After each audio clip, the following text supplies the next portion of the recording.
Sa bawat araw tila ba parang walang nagbago, ganun pa rin problema ang dala pa sa ng mundo. Marahil kung minsan ikaw ay nagtataka kung bakit laging ganito ang iyong nadarama.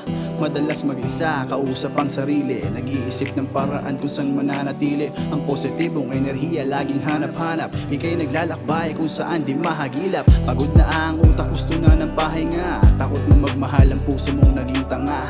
Nakatuon na lang madalas kung saan magiging masaya habang ika'y naglilibang. Tanging lakas ng loob, pagiging kwela ang siyang dahilan kung bakit may kinang sa iyong mata. Kaya maging matatag, ano man ang mangyari, samahan ng dasal, mahalin ang iyong sarili. Sa ikot ng daan, meron lagi paraan. Pag-itis at nagulan, yan ang laging tandaan.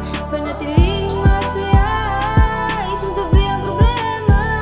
Ngayon, padayon ka lang. Hanggat humihinga, laging may pag-asa, samahan mo lang ng tiyaga at konting kumpiyansa.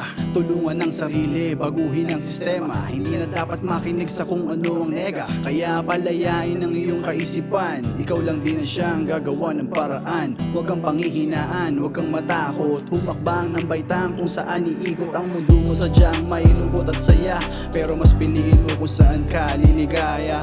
Hanapin ang sagot base sa mga tanong, hayaan mo magdikta, tinakda ng panahon. Darating ang oras, matatapos din lahat. Mga linais mo, magagawa mo ng lahat.